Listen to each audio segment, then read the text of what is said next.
I've always prided myself on my ability to connect with people, a trait I inherited from my mother. Her words echo in my mind, Emma, the key to understanding life lies in understanding people. That's exactly what I aim to do as a rising star in our city's political sphere. My mentor, Mayor Thompson, was instrumental in my political journey. A man of commanding presence, he effortlessly captivated the public with his charisma and a seemingly unwavering commitment to our city. I admired him, his articulate speeches, the way he managed crises, and his ability to inspire a sense of community. On one particularly warm afternoon, we sat in his ornate office, discussing the new education reform we planned to implement. He peered over his glasses, a smile tugging at the corners of his mouth. "Emma," he said, "this city needs bright minds like yours. Don't forget that."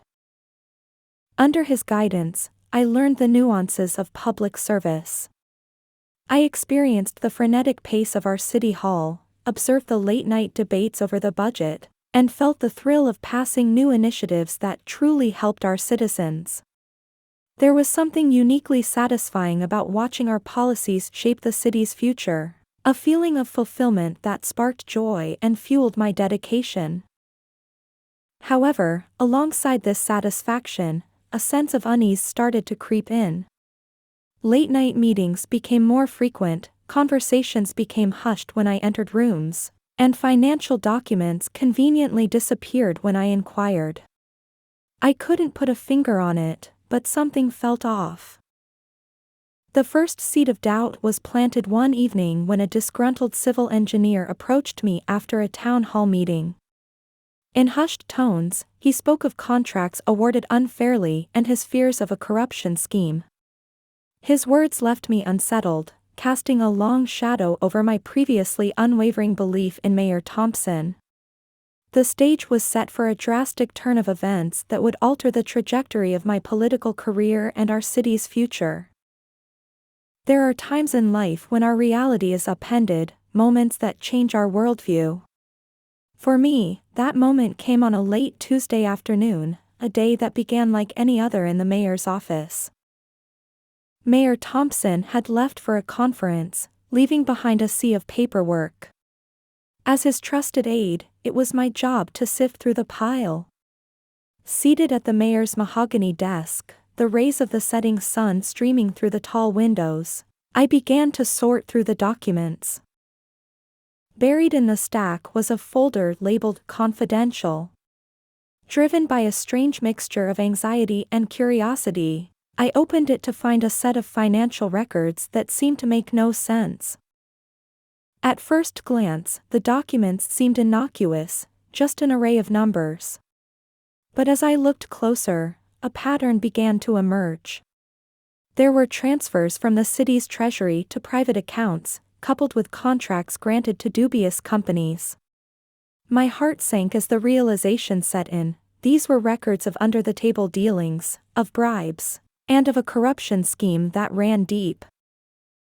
I sat frozen, the weight of my discovery sinking in. I felt betrayed. My mentor, Mayor Thompson, a man I held in high regard, was at the center of this illicit network. With the documents still in my hand, I remembered the civil engineer's words, a chill running down my spine.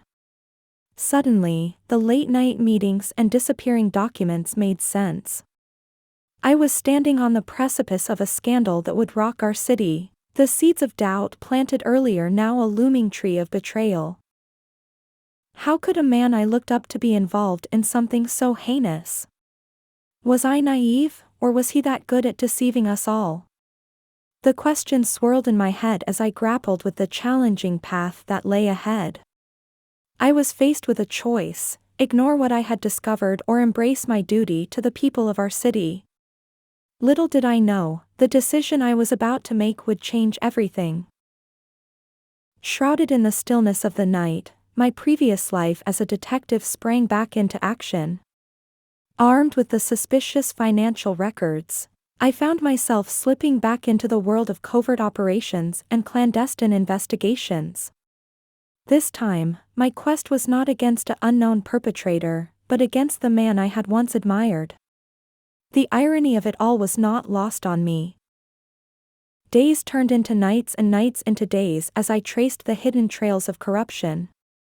I tracked the dubious transactions, connected the dots between the strange contracts, and analyzed the irregular payments.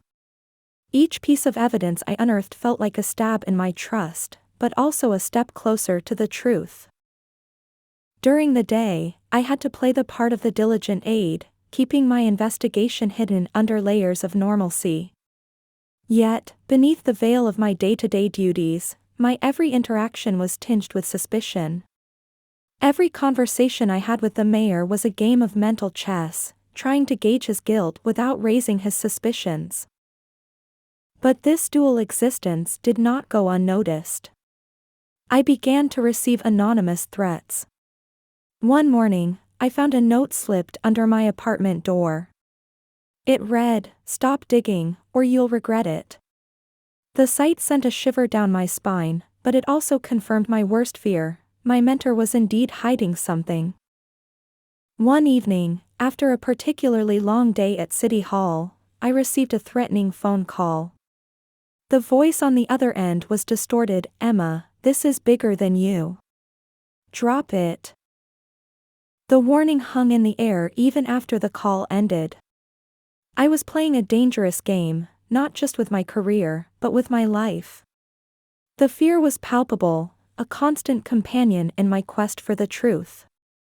However, there was no turning back. My duty to the people of our city, the promise of justice, kept me going. I was determined to uncover the depth of Mayor Thompson's corruption, even if it meant walking into the very heart of darkness.